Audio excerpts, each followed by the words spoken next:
we have to feel comfortable saying, like I'm a mess right now.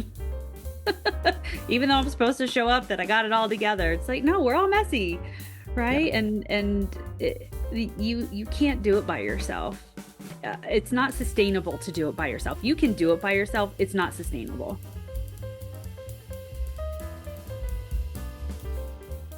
Hey, I'm Nick Armstrong, and this is the Founded in FoCo podcast. Every episode, we get a chance to talk to an innovative mover and shaker doing cool and fun and interesting things in our community.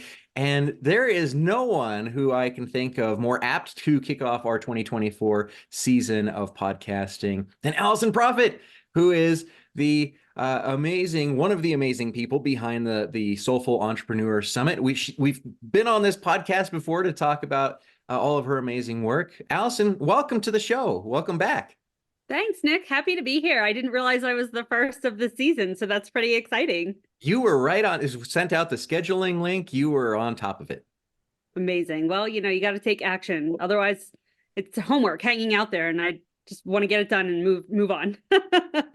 For those of you who don't know, Founded in FoCo, when we accept a speaker, we send them the marketing materials, we let them build out their own things, and then we also encourage them to join us on the podcast because, as you know, listening to the podcast gets you to know, like, and trust somebody from the community, and that enables them to, put their butt in a seat when it comes to your session. So it's a win-win for everybody. And we get to hear about all of the amazing and awesome things that you are doing in and around the community. And I know that you had taken a little bit of time off of your business in particular, and maybe some time from the Soulful Entrepreneur Summit a little bit too. Can you tell us about where you went off to and what you were focusing on? Yeah, for sure. Thanks so much for asking that question. And so, yeah, I took a break from my business in August 2022. I stepped away. I call it a sabbatical, except I worked really, really hard during the sabbatical.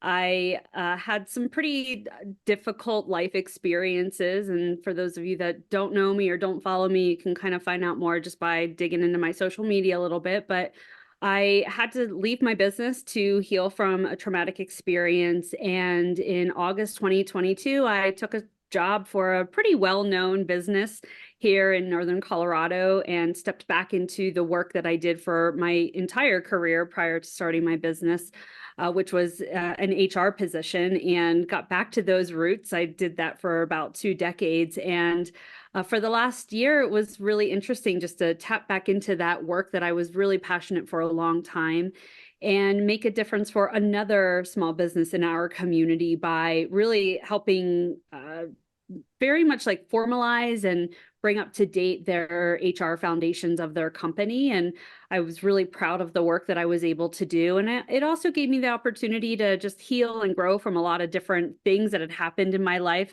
People that know about my business, Profit Coach, know that I failed 4 times before I was successful at starting Profit Coach. And there was a lot of ups and downs in my personal life in that journey. And so it was really a great opportunity for me just to take the time to just heal and have some financial stability, because we know the business ownership journey is up and down.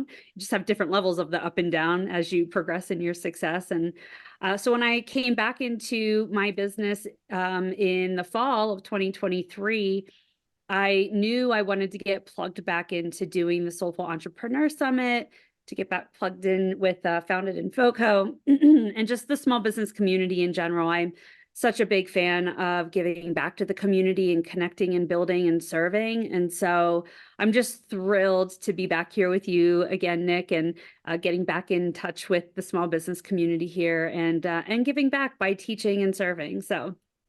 Oh, we're thrilled to have you back too. I think that there's a level of understanding amongst the folks that have been there, done that, wear the t-shirt, about giving in to the community in the form of like teaching or running an event or other things like that. That is just so, it takes a lot of personal resource to be able to show up in that way sometimes, especially for those of us who are like introverts maybe, or even omniverts, right? So we're just somewhere on the scale of like, I like people, but I don't like people that much.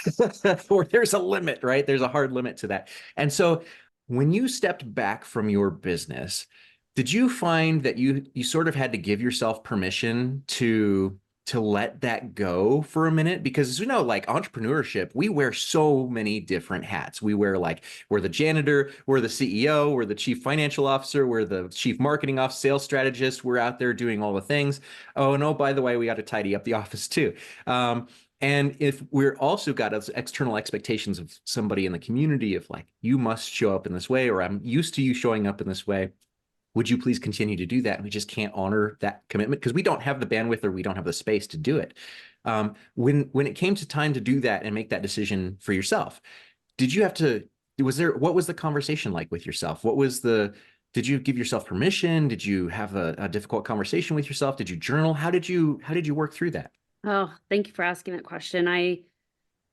Uh, honestly, I've really leaned into my faith a lot more in the last couple of years. And so for me, it was really a lot of praying and meditating and listening. And it was probably in the summer, in the middle of the summer, that I really began hearing the message of like, go back to your roots, go back into an HR role. You know how to do that work. You know that it pays well. You know that you can be of service.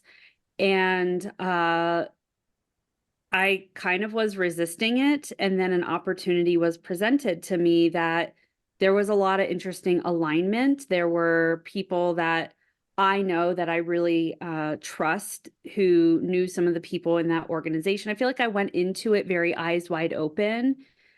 And I also was very honest. And just from it's hard to talk about this without giving context, but I was sexually assaulted. And that was the traumatic experience that happened. And in the interview process, I actually, because they were like, why are you looking to leave your business? And I thought, you know what? I'm not in a place where I'm going to wear any masks, right? As a small business owner, you don't have to, right? You get to decide how you want to show up in the world. And I knew that if I was going to go back into any kind of corporate type of position, that I would want to be as honest in myself as possible. And so I was very open and vulnerable with them as to why I was looking to leave my business. And I also told them, I was like, I've been praying about this, right? Like an HR person coming in and saying that in an interview seems sort of weird, but I very much was just like, I'm just going to be honest. Because that's really what I teach through my business profit coach and doing business coaching and sales coaching and helping people feel very soul aligned and authentic. And so for me, it was just, I prayed a lot, I meditated, and then I just was honest in my conversations. And it ended up being really powerful because when I got the job, I had actually ended up closing a lot of sales in my own business between the first and second interview for this role. And when I went in for the second interview, I kind of was like, you know what, I think I'm good now. I think I have enough like financial like cushion that I don't feel this like stress anymore because it was hard for me to show up in my business and do business development while I was healing and grieving from a very traumatic experience. And at the end of the second interview, the COO had asked a question of me. He said, we were really very interested in you and think you would be an amazing fit. And we also want to understand if you've put some thought into how your mental health will be impacted by this job because of this situation you experienced and the fact that a job like this is going to require that you investigate sexual harassment complaints or just, get into those kinds of conversations. And I remember thinking, did they just say they're interested about my mental health and curious about it? And that's always been a platform for me. And when I worked in HR before, and even just in my business and in the community before, I helped run some of the mental health stuff founded in FoCo in 2020. And I knew in that moment that I belonged there, even though it didn't make any sense. And I had logically made the decision that I wasn't going to take an offer if they gave me one. And that conversation there showed me that this could be a place where I could be safe and be my authentic self and be honest. And maybe it's not what I want to be doing, but I really feel like if I'm going to be obedient and listen to the, powers that lead me in my life, I'm going to be obedient to that. And it ended up being a really great blessing. And then from a stepping away from the business perspective, I honestly have to say, I did think I was going to do my business part-time on the side while I was doing this job. And that was cute, right? Oh, that was really cute that I thought that that was going to work. Because I'm an all-in kind of gal, right? I mean, I apparently am the first one to sign up for the podcast, right? So put the opportunity in front of me and I'm going to go all in. And so I pretty quickly realized that I just had to decide and fully commit in one direction and just walk through the doorway and keep walking. And then I would know when it was time to take a different doorway or move down a different path. And it took me, so I'd started that job in August 23. It probably fully took me until April of, or that was August 22. April 23 is probably when I finally fully grieved the loss of the business, because I was still paying for all of my systems and platforms and all of that. And it was in April last year that I ended up finally closing all that down. So I was like, just money was leaving my business. Nothing was coming in, but I was like, I don't want to close it. I don't want to close it. And I finally did that. And it was just really interesting, just the timing of all of it. I didn't fully let it go. And then I finally did. And then I started to get the nudges that it was time to come back. So it's funny how that works, but it was an interesting journey, and it continues to be an interesting journey, because when we have situations and losses in our life, whatever they are, there is always grieving that happens. And as business owners, there is a lot of grieving because we are wearing all of the hats, right? And so it's like, oh, like we think we're going to be doing a big project and maybe that project falls apart or it doesn't look like how we thought it was going to look. And some of that happened with the summit too, because I used to do this event with somebody else and that person has gone down different paths in their own life and business, and they went back and got a corporate job and aren't doing their business anymore. And so the decision to even do the Soulful Entrepreneur Summit again had some grief wrapped around it too, of like, oh, I thought Amanda Mundo and I were going to be doing this summit when we were little old gray-haired ladies in our 70s, right? Just doing soulful entrepreneurship from our wheelchairs, right? And it just wasn't the case. So it's just been a really great lesson and a great journey of watching myself move through it, and recognizing that we have to honor where we are, because if we don't, we'll get smacked with a spiritual 2x4 in some way. Yeah, and we've seen that, it's all over the news, like hustle culture is dead and all of these elements of just like, hey, you must bring in elements of self-care. And what a mindful thing for your interviewer to have asked, like, hey, and probably fully realizing that you had maybe connected the dots already, and that just being where you were, that you had that experience of knowing how to dig into those questions with employees and knowing what that process looks like, which is difficult enough if you haven't experienced that, but also knowing how to be mindful about that from a space of, you also have to be the office and not just, Alison, the person in the room. Right.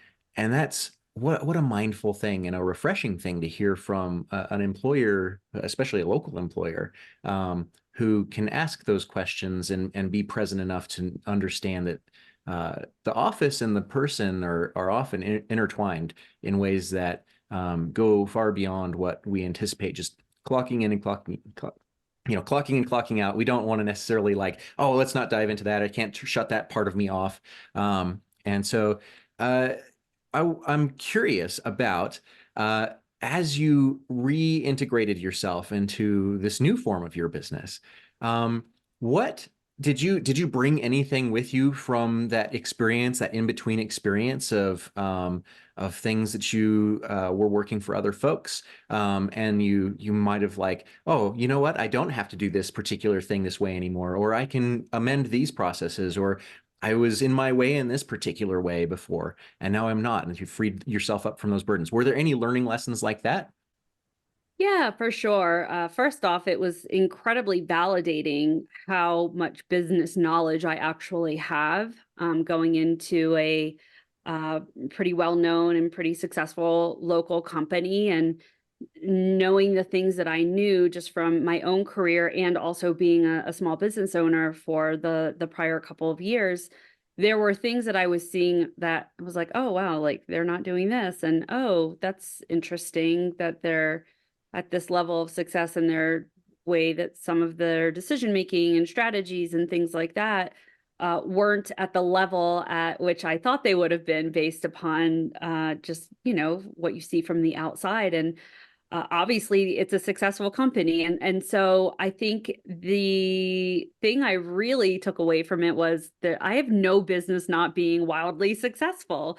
And especially when you know a lot about business and then you start your own business, you almost kind of want it to be just so, and you want to make sure you're doing all the things right and well, and being super strategic. And it was kind of interesting seeing where it was I was stopping myself because I didn't have certain things in place, and seeing how a fairly successful business that's growing and building new locations and things like that, how they're just kind of going out there and doing it even when they don't know what they don't know. And so that was really, really interesting. And I think the other piece was just the understanding that even though most of my background previous to starting my business was in the HR field, the other stints that I had, like I was on the opening team at the Elizabeth Hotel as a restaurant manager. So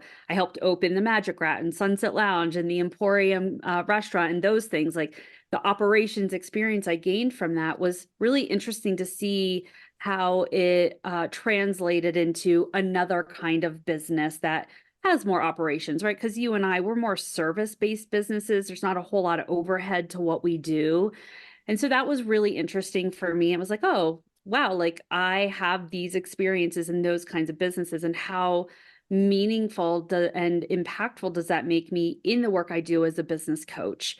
And then the sales and marketing experience from Constant Contact, and just the way that informed my ability to add strategic value to what I was doing in that role. And then also being able to translate it back to like, ooh, when I get back into my business, what is it that I want to be doing differently? And it just kind of allowed me to stand firmer in my value as a business coach, right? It's like, wow, like I know a lot, and it's not saying that from a place of arrogance or ego, but like it was mirrored to me in a lot of different ways. And so it was really, really fun to see all of that almost kind of in a zoomed out way, and then bring that level of like confidence and certainty, and also just seeing what a business of that size and of that nature is navigating in today's small business landscape. Yeah, imposter syndrome be gone, right? That's the Yes. just take a gap year from your business, and you'll realize how much you know. What an interesting paradigm. Did you, as you have leaned back into your business, tell us what are you focusing on? Have you removed any service offerings from what you had previously been doing? Are you doing new things now? Or what's your area of focus? Who are you looking for in terms of clients? Yeah, I am. I'm definitely, because of that experience, most of what I was doing previous was with more startup-based business owners, and I'm still working in that arena, certainly, but I've moved into business owners and businesses that are looking to scale, because I've just validated that I have that knowledge base through this role. Even though I was doing HR work, I was really plugged into a lot of different ways, different conversations and different perspectives within that company. So helping businesses that are looking to scale with really understanding, what does it mean to raise your prices? How do you position that? And how do you overcome any limiting beliefs, and just kind of the shifting in your own market of moving from a client base that maybe can't afford those prices, which I think that there's a little bit of fallacy to that, right? When we think that people can't afford our prices, then they won't be able to, right? And I've seen people and businesses put money out into places that I was surprised where people are putting money out into places, right? And so we are making decisions for people that we shouldn't be making. And it was interesting to see that in another scaling business. And so moving into that stage of business is I feel so passionate about that, and also really validated that I have that skill set and that lens that will be able to help them, not just from a pricing and sales perspective, but from all the other different operational things. You know, people, when they're in that scaling stage, they do start to think about, oh, I'm ready to hire somebody. And the complexity of the landscape of employment law these days it's just getting even more and more complicated as the years go on. And I bring a lot of value and knowledge from that part of my career, that in that scaling stage, it's a really, really powerful lens that I can bring into somebody that's in that part of their business journey. You mentioned earlier that you had helped head up the mental health, the brain crawl track for Founded in FoCo. There are a lot of these skills that and just speaking from an organizer perspective, right? Knowing that these are difficult conversations to have. And it's a really difficult spot because these are such important skills. We know that they are critical skills. We know that for solopreneurs, freelancers in particular, there is a soaring mental health crisis.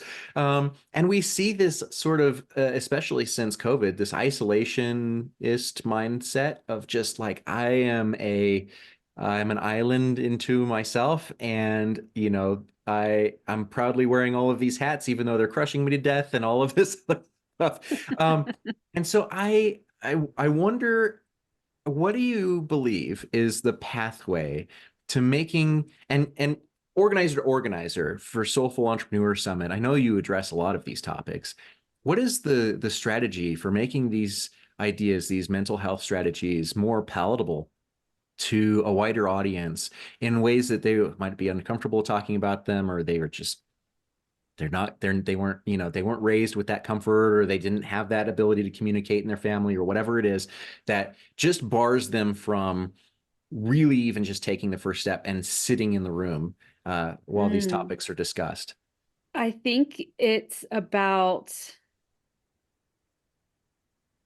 knowing that you show up wherever you are and don't feel like you need to say anything. I think that there is a lot of power in hearing other people's stories and hearing how people have chosen to navigate their journey, because you know, my tagline in Profit Coach is that joy is the best business strategy, and joy is always available to us, even in the moments of grief, right? I mean, it could be just you know, a hug from a person that you care about, or even having the opportunity to show up and support somebody else who's going through grief. Like, that brings us joy, right? Because like the connecting thread is what keeps the human race going, right? It is connection. And when we are small business owners and we have to put ourselves out there, right? Like, we are our billboard. It can feel very scary to be in those rooms because you're sitting in those seats and you're hearing things that you're like, yeah, that's me.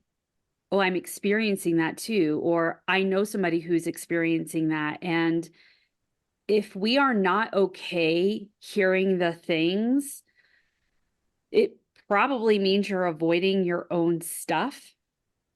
And I think why, for me, moving into my own healing journey so quickly, the reason I did that, I spent all those years working in HR, walking alongside of employees who were navigating really difficult things and just seeing the desperation and like the fear of losing their job, when it's like, nope, let's look at, like, you have rights and protections. So like, let's put those things in place for you.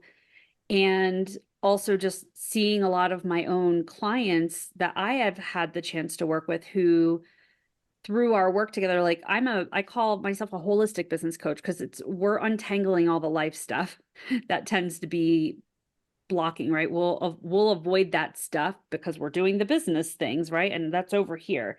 And as employees, I like to say people don't leave parts of themselves at the time clock. You sort of alluded to that. And the same is true in our business. We are our whole selves everywhere we go. And we have to start showing up in the room, and we have to start having the conversations. And after my experience happened, I'm a verbal processor, and I know my community loves and cares about me. And it would have been very weird for them if I just shut down and went away and didn't talk openly about the things, right? I mean, soulful entrepreneurship. I've always been like, show up with your heart, show up with your soul, be authentic and vulnerable, and you sell through relationship building and connection. And I was shocked the number of people that I knew in my own circle who had a shared experience like that I was unaware of. And not that you need to like wear a badge and be like, I'm a survivor or whatever, but we've all conquered things. And when we can see that in somebody else, it almost gives us a little bit more strength and courage and confidence that like, oh, you know what? Like if that person did that, I can do a little bit of that.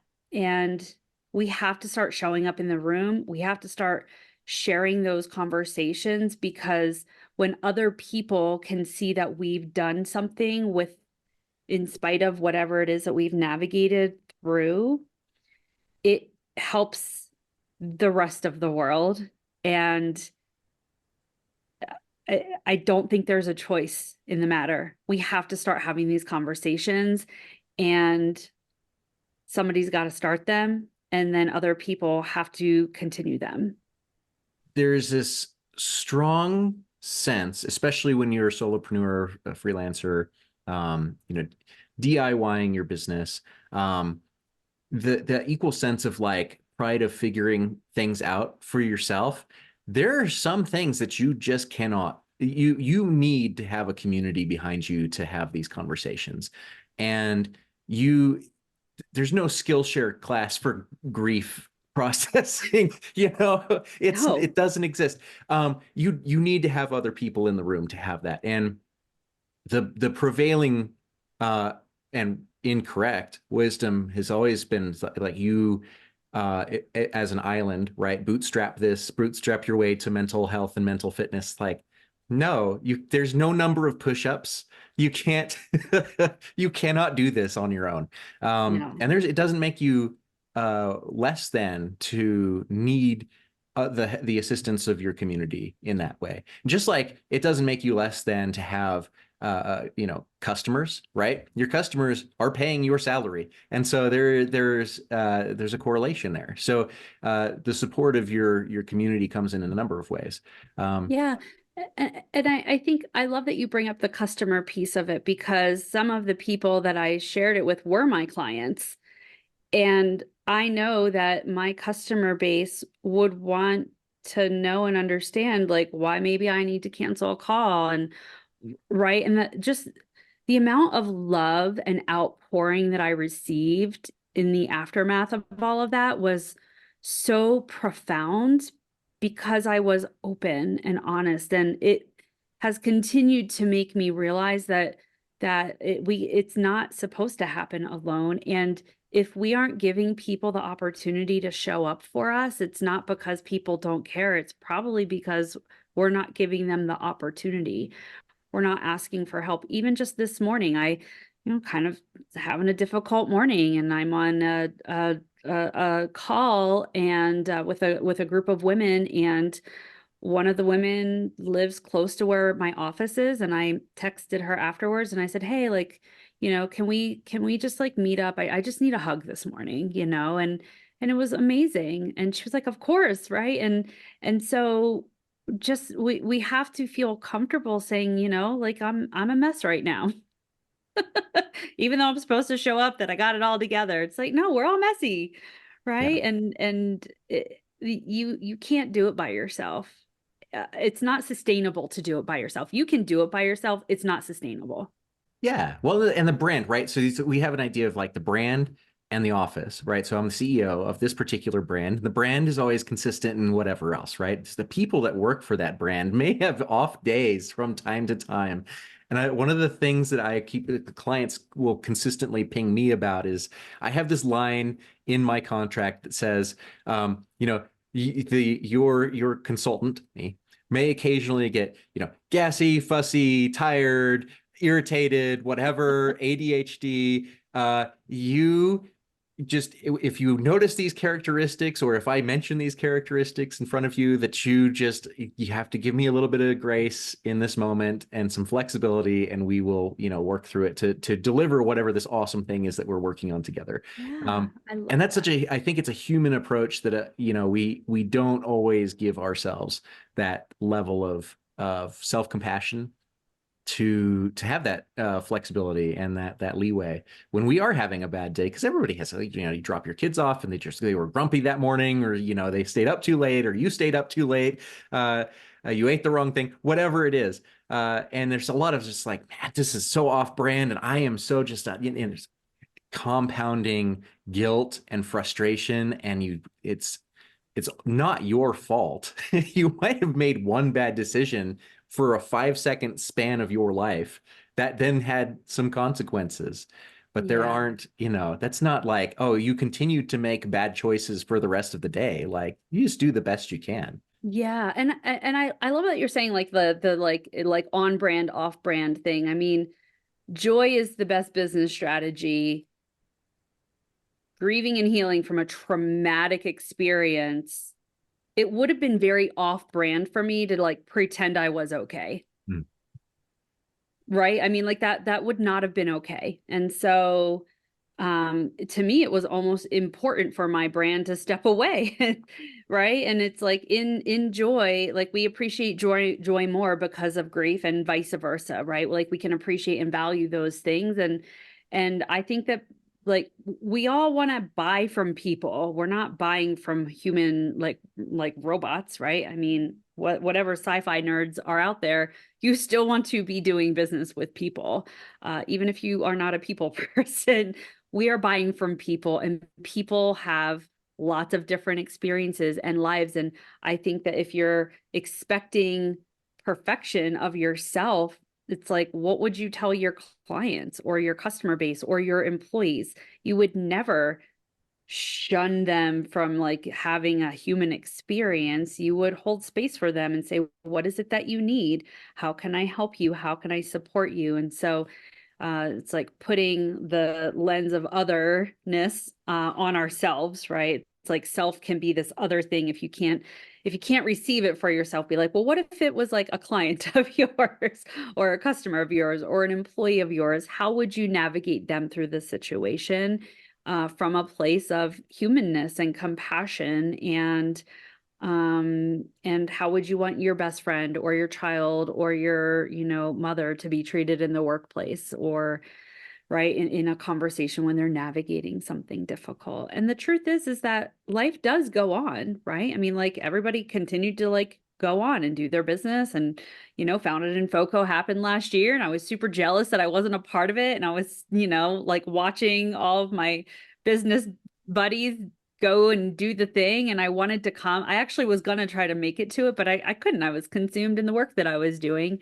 And it's like letting that be, and not being like, not looking in the rear view mirror, and not looking way too far ahead in the windshield, pining for what is not available to you right now, because that doesn't help.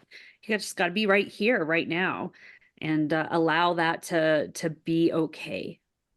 So, tell me about the Soulful Entrepreneur Summit this year, and what folks can look forward to, and where you think it's heading in the next few years as we navigate this idea of self-compassion and understanding. Like, this honestly is something that sales 101, right? Like, you must have empathy for your customer. You have to understand where they're coming from and how they're going to use their experiences. When it comes to self-empathy, we don't really have that as business owners, and even sometimes just business professionals. Where do you see the Soulful Entrepreneurship Summit going? Yeah, so this year I'm really excited about the people that are presenting. We've changed the format a little bit, which I know founded in FoCo, you're, kind of going through a little bit of that too, right? Shifting some of the tracks and adding some things and just shifting things. And I think that that's very natural for events. They have to evolve. We can't stay exactly the same because life is always moving. If you're not growing, you're dying, right? So the summit used to be 5 days, and this year it's 3 days, partly because when I initially launched it, I was going to do it by myself. And I thought, I can't do 5 days by myself. That's just, that's too much in terms of being the organizer and the host and facilitating and speaking at it. And so I shrunk it down to 3 days. The pillars are the same. We're focusing on soulful mindset, soulful money and time, soulful messaging, and soulful community building. And there's still educational speaker sessions. We've got panel conversations, and then the community building and facilitated networking. That's a piece of it. And this year I'm really excited. I have a new co-host. His name is Travis Halavka, and he brings in an interesting dynamic. So he's run a marketing agency for 13 years, but he also does fitness and vitality coaching. And so he really is bringing like the other part of the person into it, which is just like the health and the well-being component of that, because I think we have to bring our whole selves. And if we are not taking good care of our vessel, we're not going to be able to show up well for our business and for our clients. So I'm really excited about that partnership with him. And this year there is actually a lot more storytelling, and I think that we're all craving that, right? I think there's education that comes out of hearing other people's stories. And I think it's better than sitting in a lecture room, right? It's like you can just Google that information, but hearing it through the lens of somebody's story, I think is just a really powerful and more engaging way. And I'm excited too that this year we're going to be doing some more in-person events as a part of the growing of the community. I've just really felt called to bringing more of me into the community. People have been asking me, when am I going to be doing that, for years? And so I'm really excited. Who knows, maybe there'll be a in-person version of the summit next year. I don't know. I don't want to like make any promises because it's a huge undertaking. As you know, you do a lot of in-person events, and the logistics of that are just much more different from the virtual component of it. So many spreadsheets. There's just so many spreadsheets. That's yeah. When you're doing virtual, there's a few spreadsheets, it like triples as soon as you, hey, I'm going to have this in-person one. It could just be one classroom. You have like suddenly 8,000 spreadsheets that you have to manage. Yeah. So I think just one of my philosophies that I teach is that the KISS approach is the best. So in the corporate world, it's keep it simple, stupid, but in the profit coach world, it's keep it soulfully simple. So for me, it's really about ensuring that the simplicity and the soulfulness is always it's always the North Star, right? How do I keep it simple? How do I keep it soulful while really bringing these attributes of building the community and doing it from this very heart-centered way? I also think that the thing that's interesting about running events is that people wait, right? They wait until the last minute to make a decision to sign up for a thing. So maybe we'll do a little soundbite here, Nick. Hey, listen, people, if you are planning or interested in going to a thing, sign up now. Don't wait, because the people that are putting the thing together are like, is anyone going to show up to this thing? And the curious part about that is, in our own businesses, if we want consumers, if we want clients to be making decisions on things faster and actually signing up for things and then showing up to the things, we have to look at our own behavior first. I know I'm guilty of waiting till the last minute because life, right? Life is busy. I'm like, I don't know what I'm going to be up to that week or that night or that day. And so we wait.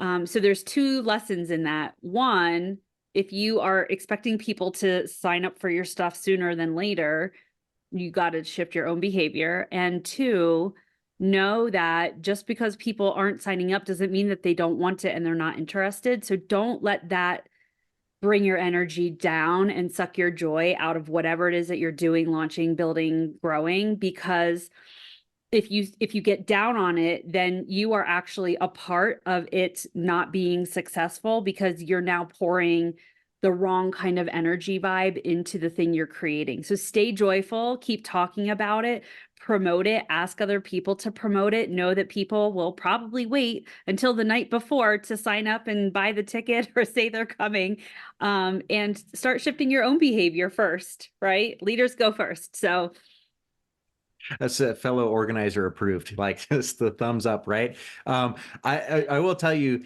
it's true across every event. And I worked with a number of different nonprofits, and whether it's the opera or whether it's the library or whether it's, anything, Comic-Con.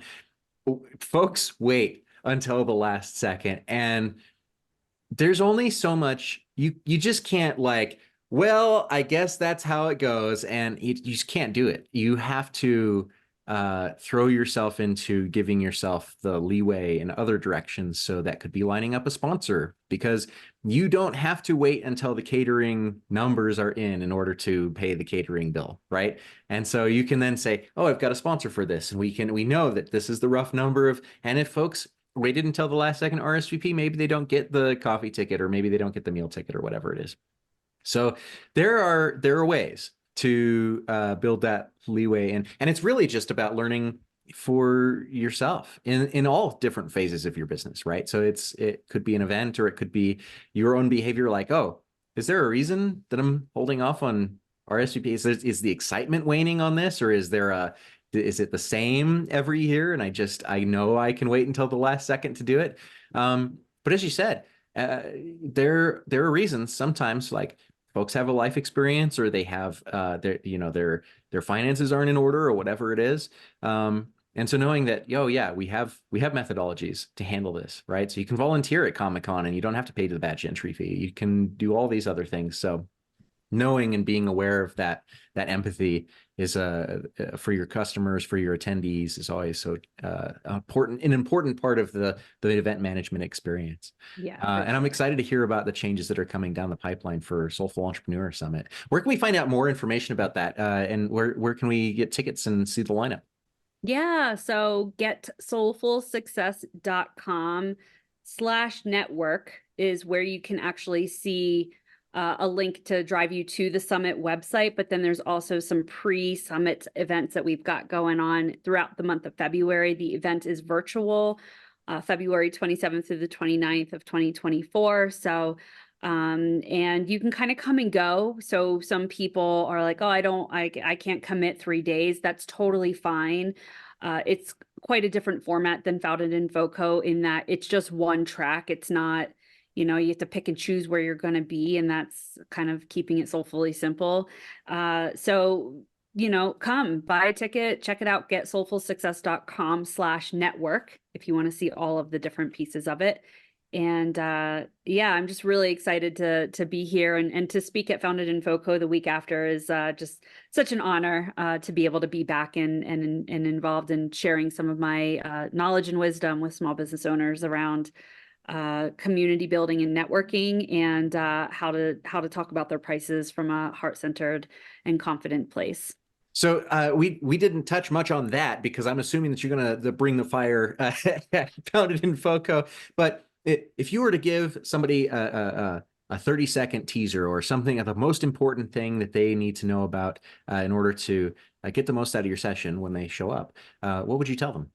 Yeah, so I actually have 2 sessions at Founded in FoCo. So on Tuesday the 5th, I'll be talking about soulful networking. And so if you hate the word networking, and you can't stand elevator pitches and you're like, I just don't, it doesn't feel good to me, that session is for you. So we'll talk about what's a kind of a formula to, and I hate that word, right? Formula blueprint, but it's really about like tuning into like, who are you and what do you want people to know about you? What do you want to be known for? And identifying how do you say that without it feeling like this like elevator pitchy type of thing. And also to identify how do you want to build your community? If you don't even like the word networking, get rid of the word networking, and it's community building. So in the session, we'll talk through both the how, like what kind of words could you say, and also where can you go and do it in a way that feels really good for you. Like for me, I'm not like a BNI leads group kind of gal. It just doesn't resonate with me. So I've had to find other ways. And the thing I love helping my clients with. So I'm excited to bring that to that session on Tuesday. And then the Thursday session on March 7th, I'm actually teaching a workshop. So I'm really excited that this workshop got selected, called Profit with Soul, how to talk about how to set and talk about your prices with confidence. And so a lot of times people get really weird about raising their prices, or they're like, oh, I'm going to raise my price. It feels good. But then they really struggle and fall down with how to talk about it in the sales conversation, or maybe they just like, notice that they're hesitating actually taking the action to raise the prices. So if that sounds like you, this will be a really powerful session for you to unpack a little bit more about what is underneath that and how you can integrate the value, because you have to believe the value in order for you to sell your customers on the value. Yeah. It's having been there, done that, got the t-shirt. Absolutely. And there is no feeling worse in the moment than having to walk back your own price increase. Like, oh, I was just kidding about that. Don't worry about it. Oh, yeah. I guess I don't have to pay rent this month. Well, and you know, it's interesting. I'd love to kind of just address that because there might be times where that is appropriate. And the Soulful Entrepreneur Summit is a great example of that. I set the prices at a certain place based on feedback that I had gotten from previous attendees. And that event has never been about making a bunch of money. It's really about building the community. And I kept feeling dissonance around the price. I know it's way more valuable than what the ticket price is. We rolled the ticket price back to $51, but people told me at the end of the 2022 event that they would have paid $500 to come to this event. To me, that was mind-blowing because I'm like, this is virtual. We're not even in person. Like, I didn't give you lunch or anything, you know? And we did make that decision to actually roll the price backwards, but there was a lot of intentionality behind that decision, and it wasn't just like a rash decision. And so sometimes it is okay to roll your prices back. And I love to help people navigate that and see, like, is it a mindset and limiting belief kind of thing, and you don't know how to sell it? Or like, is there something else at play there? And so like, thank you for sharing that. But in your regular work, your service offerings are probably not something that you're charging enough for. I feel like nobody charges enough for what they're doing because it's priceless, usually, the impact, the intangible impact that we make through the work that we do, the products and services that we sell. So, Yeah. And knowing and having a guide in that process is half the battle. So where can we find out more about you and your business? And where can folks sort of research you before they go and dive into your sessions at Founded in FoCo? yeah. So at Profit Coach, Proffit Coach on all the social medias, Facebook, Instagram, and LinkedIn. I say, if you can't remember how to spell profit, it's like making money, but two F's, because more financial freedom is better. So that's my little earworm there. So at Profit Coach on the socials, my Profit Coach website is really just redirecting to the summit right now because that's the primary focus. And I really had to decide, like, where do I want to put my energy as I'm relaunching my business? And I made the conscious decision to really focus it on the summit page. So that Profit Coach page is in kind of in development mode, but like, come to some of the events leading up to the summit leading up to Founded in FoCo, and you'll get a taste of the essence of Profit Coach and what it means to leverage joy as the best business strategy and keep it soulfully simple. And people tell me that any conversation they have with me feels like a session they should have paid for. So it's like, yeah, just get into a conversation with me, and you'll get to experience it. So awesome. Alison, did we cover everything that you wanted to cover today? I mean, I just love connecting with you, Nick, and just talking and just bouncing off of each other. So this was really great, and I'm just really excited to be a part of Founded in FoCo again this year. Oh, we're absolutely thrilled to have you back, and thank you so much for joining us today on the show. And for more amazing entrepreneurs that you get to hear from and interact with at Founded in FoCo, join us on the podcast. Come join us in person, March 4th through 8th at the Fort Collins Senior Center. Check out the workshops that are at our partner locations. It's going to be so much fun. Foundedinfoco.com for more, and we'll see you next time. Hey, thanks for listening. I'm Nick Armstrong, and this is a Founded in FoCo podcast. For more great interviews like this one, join us at foundedinfoco.com.